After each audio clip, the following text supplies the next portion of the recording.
Hello everyone, कैसे हैं आप सभी। आप सबका स्वागत है आपके अपने YouTube channel study with Bharti में।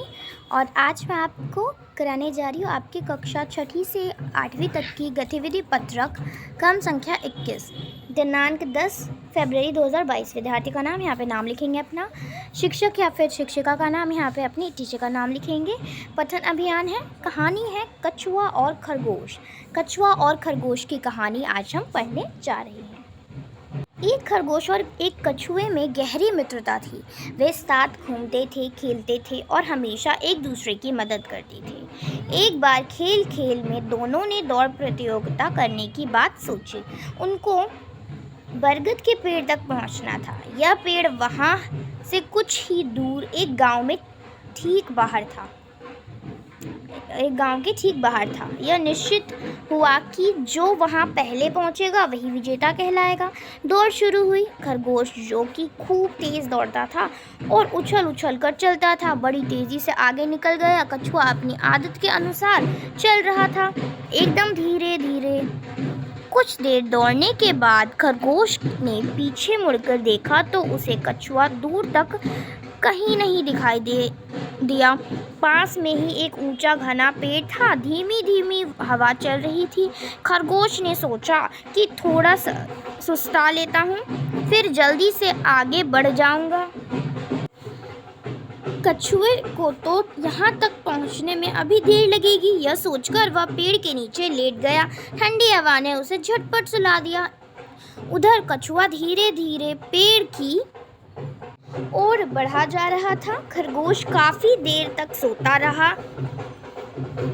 जैसे ही उसकी आंख खुली वह बरगद के पेड़ की ओर भागा। वहां पहुंचकर उसने देखा कि कछुआ तो पहले से ही वहां पहुंच गया है और इस तरह से धीरे धीरे ही सही पर लगातार चलकर कछुए ने प्रतियोगिता जीत ली। अब नीचे कुछ क्वेश्चन आंसर दे रखे हैं, पहले हम इसको पढ़ेंगे और फिर इसके आंसर करेंगे। पहला क्वेश्चन है, इस कहानी को अच्छी तरह पढ़कर आप अपने परिवार के सदस्यों को सुनाइए। कठिन शब्दों की सूची बनाएं एवं उनका उचित उच्चारण कीजिए। कहानी में एक जगह आया है, धीमी धीमी हवा चल रही थी। क्या हवा चलने की आवाज़ को आप महसूस कर पाते हैं? आपको कैसे पता चलता है कि हवा चल रही है? एक वाक्य में लिखिए। तीसरा क्वेश्चन है, आप अपने माता या पिता के साथ बाजार जाते हैं, वहाँ पर आप किस तरह की आवाज़ें सुनते हैं? वे आवाज़ें आपको कैसी लगती हैं? इसके बारे में 2 या 3 वाक्य लिखिए। इस कहानी में धीमी धीमी, धीरे धीरे जैसे शब्दों के जोड़े का प्रयोग हुआ है। इस प्रकार के शब्दों के जोड़ों के प्रयोग से भाषा में सुंदरता आती है। आप भी किन्हीं 5 शब्दों के ऐसे ही जोड़े बनाकर लिखिए। तो चलिए करते हैं इसका आंसर। तो पहला क्वेश्चन है कि इस कहानी को अच्छी तरह पढ़कर आप अपने परिवार के सदस्यों को सुनाइए। कठिन शब्दों की सूची बनाइए एवं उसका उचित उच्चारण कीजिए। तो इसमें कहानी में बहुत सारे कठिन वर्ड आए हैं जो कि आपको कठिन लगे होंगे। आपको जो भी कठिन लगे आप वो लिखेंगे। मैंने लिखा हुआ है मित्रता, दौड़, प्रतियोगिता, निश्चित, विजेता, उछलकर, सुस्ताना। ये सभी जो है किसी बच्चे को मुश्किल लगे हैं। आपको जो भी वर्ड मुश्किल लगे आप उसका लिखेंगे। नेक्स्ट सेकंड क्वेश्चन है कि कहानी में एक जगह आया है, धीमी धीमी हवा चल रही थी।